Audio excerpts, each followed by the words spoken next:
has been hot, and the LOC, despite of course the ceasefire earlier this year, always remains precarious, always remains a tricky terrain.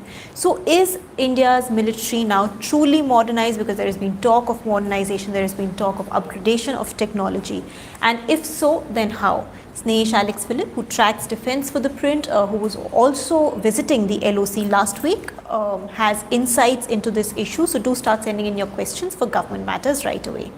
Snehesh, so let's just talk a little bit about your visit to the LOC and what were the observations that you made in terms of how is the soldier better equipped and how much better equipped? Well, the visit was to the Bimbar Gali, that is the BG sector and the Poonch sector of Jammu, on the Jammu side, not on the Kashmir side. This was primarily as part of a familiarization trip to understand, what's happening at the LOC. Remember that there was a ceasefire that was announced by both sides on the 25th. So it was to understand how the ceasefire whether the ceasefire has helped or not, to interact with the villagers, the soldiers, and all that. As far as the equipment is concerned, this visit was actually a very good visit because it gave a peek into what happens at the LOC, and it was heartwarming to see that our soldiers were better equipped, and they were also they also had the support system was better in comparison to earlier times. So be it in terms of introduction of new assault rifles, be it lighter BP jackets, that is bulletproof jackets, be it the helmets that they wear, ballistic helmets. Such small issues, along with of course the fact that there have been large number of cameras with both infrared as well as night vision capability cameras that have been installed at multiple locations along the LOC. So you also have the soldier, the average infantry soldier also has a much better situation awareness. In fact, I forgot to mention earlier, you can log on to our website, theprint.in, to read a detailed story that Snehesh has done on how the soldier at the LOC, the infantry soldier, is better equipped. There's also a short video he's done this morning, which brings us more insights from the ground, which is the LOC. So Snehesh, when you say that the soldiers are better equipped, they have, there's better equipment for them, what has led to this? Is it also the financial emergency powers that have been given that has contributed to helping modernization in such a way? Earlier every army commander had, they had the special financial powers. It's called the Army Commander Special Financial Powers. Now, Army has 7 commands, or naturally 7 commanders heading those commands. The Northern Command has had the maximum number of power in terms of allocation of fund. Then second was of course the Eastern Army Commander, and then the rest followed. Now what happened in 2016, when the Uri attack happened, at that time the defense minister was Manohar Parrikar, the late Manohar Parrikar. And it was felt that there were multiple loopholes in terms of ammunition, in terms of weapons that was needed, things like that. So the then defense minister Manohar Parrikar actually went in and gave emergency financial pass to the service headquarters. So ideally, in a normal circumstance, what happens is that all kinds of procurement is done centrally. There's a whole process which one has to undertake. This involves decision making at the service headquarters, and it goes to the MOD, multiple meetings depending on the size of the deal. The CCS gets involved.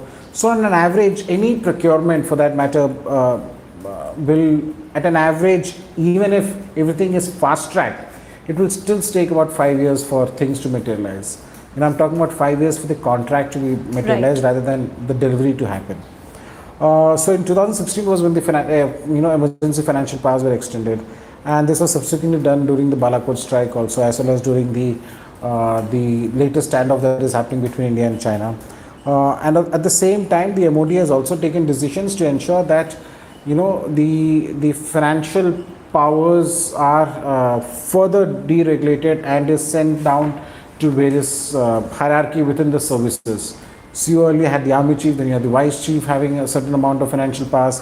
Then that financial powers was further divested into to the army commanders, and now even at the division levels and brigade levels, you still have officers who can take independent financial decisions to procure something.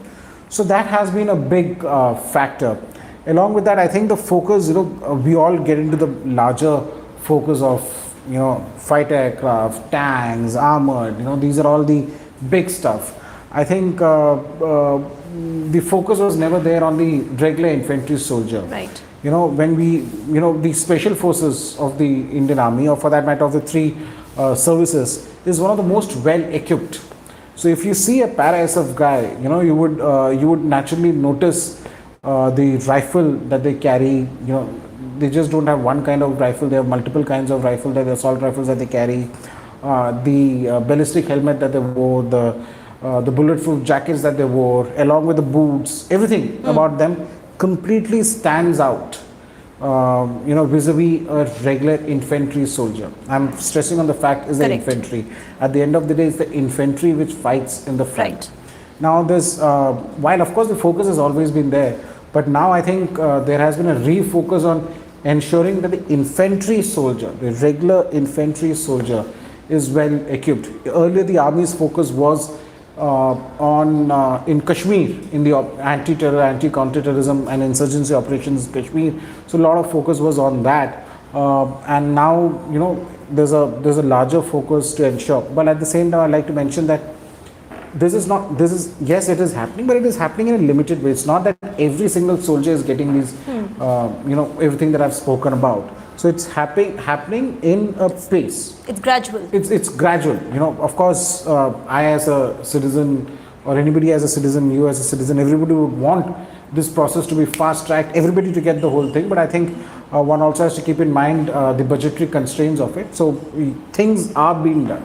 All right. Okay. So I have many audience questions with me. I'll begin with this question from Leanne Mendonca. While if we want peace, we need to prepare for war, isn't it also true that full-scale wars are unlikely to happen and focus should be more on covert and tech areas? Well, of course, the focus should be on covert and tech areas. I can't really rule out full-scale wars, but I think the wars of the future will be totally different. But that doesn't mean that the soldier on the ground, does not need modern equipment, modern weapon systems, and modern support systems. As far as why, what was the first part of the question? It just said that while we want peace, we need to prepare for wars. So while we want peace, we need to, yes, exactly. I thought you were asking why should we prepare for war if we want peace. I think, so you've yourself answered that, yes. Okay, Ajay Randhawa has a similar question which says that we should look beyond conventional wars. How are we embracing and planning to dominate cyber warfare? Our forces trained on that section of warfare. Well, cyber warfare is an area of interest and is an area of focus. You have cells within the three services which is focusing on cyber warfare. But I can tell you for the fact that if you compare in the immediate neighborhood, China is far ahead than India when it comes to cyber warfare. There is a lot of work that needs to be done on this. The focus needs to be there. So yes. Okay. Dhirendra Biswal. Dhirendra, in fact, is a new member of our YouTube community. So thank you so much for joining the Print's membership. It's good that the army is being modernized and reformed, but the question is whether the army is satisfied with Modi government's modernization, defense reforms and policies. Well, thank you so much for being a YouTube subscriber. It's amazing to have you as a subscriber. Thank you for your question. And as far as whether the army is happy with the Modi government, I don't want to get into Modi government, Manmohan Singh government, or for that matter Rui Tiwari government or Snehesh Philip government. But still some time to go for that. Yes, but the forces would always be happy with the government that is giving them whatever that they need. So I would not like to get into whether the forces are happy or not. But the fact is that a lot of work, as far as the forces are concerned, is getting done. Right. Anirban Datta, how do you see technology being used in border surveillance? Is it state of the art? Well, so that's a very interesting question, and that is something that I've highlighted in my video as well as in the story. So I visited there, and of course, we were given access to certain equipment, some of which I've reported upon also. And this is interesting that there's multiple, larger number of cameras with both night vision as well as infrared cameras that have been set up. There are specialized cameras at multiple locations which can actually zoom in into a Pakistani bunker, and I could, at one particular, and you could see, any movement that is taking place inside the Pakistani bunker for that matter. So in terms of surveillance, yes, the surveillance has been huge. Right now the focus is on installing cameras with artificial intelligence. Remember that most of these cameras which are installed within the Indian territory is to detect infiltration that does take place. But what the army really wants is cameras which identifies infiltration and is able to alert. Right. Otherwise at this moment, they still have to keep monitoring the cameras to see whether any infiltrator has come in or not. Okay. Omkar Darpe, is counter drone mission part of the Army's modernization plan? Well, counter UAV systems is part of the Army modernization plan, and so is the UAV. So right now the big focus among the three services, of course, has been on drones and counter drones. The Azerbaijan and Armenia conflict clearly showed how drones can change the entire warfare, the theater of warfare. At the same time, however, the things would be different in this particular region where the airspace is heavily protected, unlike the Armenian and the Azerbaijan airspace. But however, given that, the fact is that the recent attack on the Jammu air base, the air station in the IF air station in Jammu has clearly shown how drones could be deployed by inimical elements to target military installations. So yes, counter drone and as well as UAVs are part of the modernization process for the army. And the two other services too. All right. Dev Verma, Dev is also a member of our YouTube community. Were these reforms already in the pipeline or were they prompted by the recent standoffs? Well, Dev, again, thank you so much for being a YouTube subscriber. Great to have you and thank you for your question. Well, whether these reforms are part of, were in the pipeline, well, every single reform is actually part of the pipeline.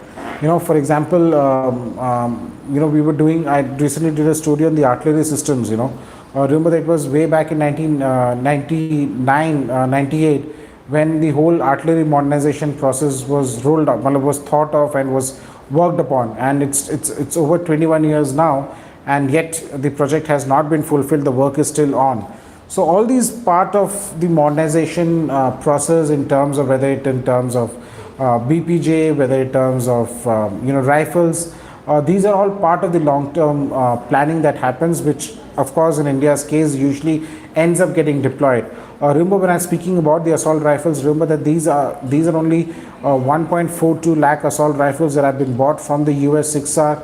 The other deal, which is the AK-203, has been pending for long. This despite the fact that Prime Minister Narendra Modi himself inaugurated the production facility, yet the deal is yet to be worked out. So you can really understand the amount of delay that for some reason, actually for multiple reasons, that take place in this country, even when the government wants to do it. Right. Karan Saxena, does the position of CDS help in any way in the modernization of the army? Well, the CDS is an important position, and this is one of the biggest defense reform that the country has seen. CDS is something that was or integrated chief of staff was something that has been spoken about and demanded for long. So yes, the appointment of the creation of the post of the CDS and the appointment is actually a big push as far as the armed forces are concerned. The main aim, or the main the main aim of the CDS is to ensure that there is jointmanship, there is integration that takes place, and of course through the theaterization of the military. All right. This question is from Anupam Vashisht. Anupam is also a member of our YouTube community. Can Make in India in the defense sector be a tool to modernize the army faster? Well, Anupam, thank you for being a YouTube subscriber, and thank you for your question. As far as whether your question was whether the Make in India can be a tool for modernization of the Indian military, well, the answer is definitely yes. The future wars, wars can only be won. The future wars can only be won when you have your own technology, when you use your own technology. I think I've always said it's important to look at your enemies, to look at your rivals and see how they are faring. For example, now if you look at Pakistan, or for that matter China, you would see that many of their systems are now indigenous, be it submarines, be it fighter aircraft, be it vehicles, armored vehicles, be it assault rifles, snipers. a lot of them is indigenous, and I think the way forward is the indigenous way of fighting. You need to have equipment, because that only will allow you to modernize, that will only allow you to scale up whenever that is needed. Right. Ashish Chawla, how much of this infantry modernization is indigenous and sustainable? Is there any technology upgradation in the surveillance front in the infantry units? Any news on the AK-203 manufacturing? Well, as far as indigenous content is concerned, of all the things that I mentioned earlier, the BPJs are Indian, the ballistic helmets are Indian. Of course, some high-grade ballistic helmets have been bought from the US. The rifle is an American one. The cameras that have been used are actually a mix of Indian as well as of other origin. I have a story on this, so that's why I'm not mentioning where all, but it's a mix of indigenous as well as procurement that is being done from outside.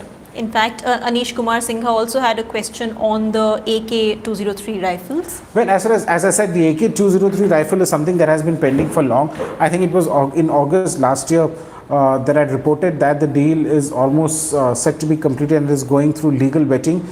The plan at that time was that, this is what I had known then, was that when Putin was scheduled to visit, that is the Russian president was scheduled to visit somewhere in October, November last year, and it would be announced then.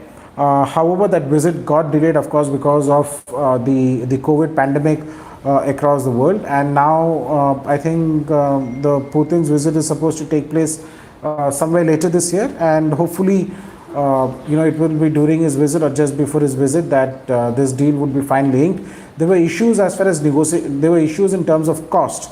So at one point of time, the cost of the imported or direct import of a AK-203 was cheaper than those being manufactured in India. That is primarily because, of course, there is a TOT that takes place. India also needs to have several systems in place to ensure that the production can take place. So the cost would be higher. But in the long term, in the longer run, the production of the Indian rifles would be cheaper than the cost of the imported ones. All right. Okay, I'll take this one last question from Anish Kumar Singha. Any update on the procurement of carbines for the forces? Well, as far as the procurement of carbines, this is something that was closely followed. As you would remember that it was a UAE firm that had actually won, the Caracal had won the contract for the carbines, but now this particular deal, has been rejected. Now there's a plan for a procurement and a Make in India process. So you have multiple companies which will eventually, there's an RFP which is yet to be out. Everybody is awaiting that. So this would be Make in India RFP. There are actually some Indian firms which are in contention. For example, you have the Bangalore-based SSS Defense, which has manufactured an indigenous carbine, which is completely designed and made in India. You also have the PLR systems, which has now been taken over by Adani. They have a tie-up with the Israeli weapons industry, that is IWI. So they will also be offering their carbine. So I think the companies are waiting for this mega order, and hopefully it should be done soon. But right now the focus, of course the carbines is there, but the focus right now is on the AK-203. That is very important because having indigenous locally manufactured weapon is very important, because it gives you the ability to service them and also in terms of spare parts that is needed or any kind of modernization that needs to be undertaken. Thank you so much. All right, so much like Dev, Dhirendra, Anupam, all our new members who sent in their questions today, you can also become a member of our YouTube community. You just need to pay 159 rupees a month, and there are many benefits, many perks waiting for you, including early access to some of our most important video properties. Thank you so much for sending in your questions for Government Matters. We have a lot more coming up for you this evening. In fact, it's 7:30 p.m. We have a Hindi live with our editor-in-chief Shekhar Gupta in conversation with Apurva Mandhani. You can send in your questions for that. Also at 8 p.m. we have another edition of Off the Cuff with historian Vikram Sampath. So there is a lot more coming up for you on the Prince YouTube channel today.